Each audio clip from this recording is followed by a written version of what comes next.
My son, how much you've grown. Hi, I'm Silvana Armentano, and I'm really happy to share with you another day of My Son, How Much You've Grown. Remember to send your questions through my YouTube page, Silvana Armentano, or my webpage, silvanaarmentano.com. Send your questions and comments, and here we will be giving you answers so you can raise your children and take them to the victory. It's very important to learn more about parenting, so listen all the way to the end. A well-trained mom is a success. It's a great success, and you can enjoy and see the fruits of your labor. Every effort you do for them is going to have a super positive effect in the future.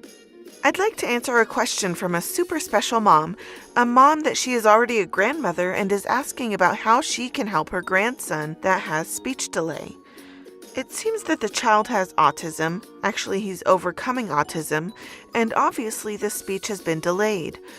Here, there are 4 super important tips that you can do with your loved one. These 4 tips are going to help you overcome autism. The first is to establish emotional acceptance. First of all, you have to accept your grandchild as he is right now. Show him your love in different ways. Send him words of love. If you're away in another country or city, send him letters, texts, voice messages, pictures, and also send him gifts. He has to know that Grandma loves him how he is at this moment. How he is at this moment and what he can do at this moment is the best he can share with you, so reinforce that you love him. It's very important to show love to your grandson because he might feel rejected and inhibited to talk to you. Many times people who have a health issue, on top of feeling bad about it, still have to deal with the rejection, the indifference, the discrimination and judgment of the community, and usually they're ignored. The worst thing you can do to a child who is suffering from a health situation is to ignore him, because when you ignore him, you're rejecting him, and the child sees that. Again, the first thing is to establish an acceptance and love. Develop a relationship and emotional bond with him. Your grandson has to recognize you as a family member and your unconditional love. The second thing is visual contact. Look at his eyes. The eyes are very important. There are some therapists that will put something between the eyebrows, which is a very interesting idea. Something like a toy, a cookie, or a mask, something that he likes the most in order to capture the attention of the eyes of the child. Keep looking at him, and when he responds to looking at your eyes, celebrate him. He's making a great effort to answer your eye contact and look into your eyes.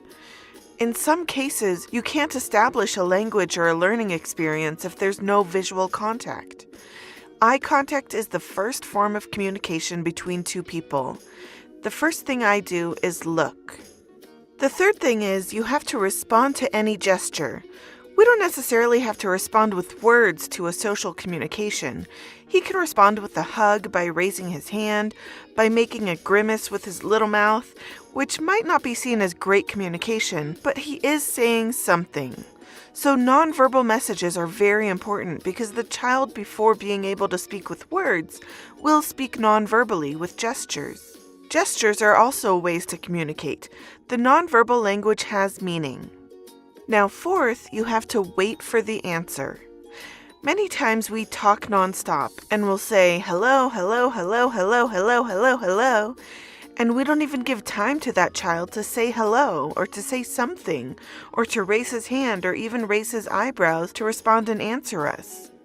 Remember that autism affects the whole body parts and emotions.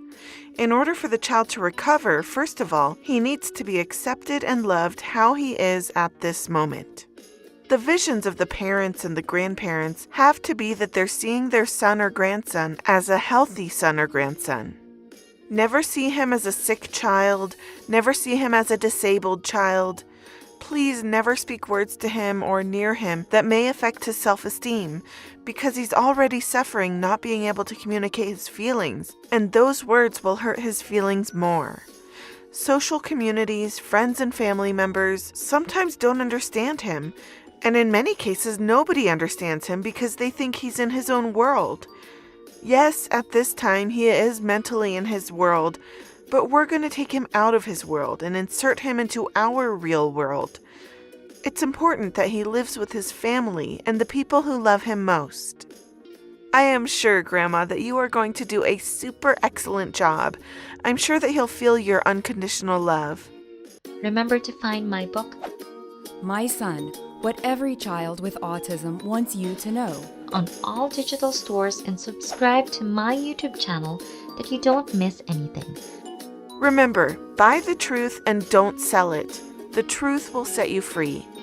Find me on YouTube as Silvana Armentano or my webpage at silvanaarmentano.com.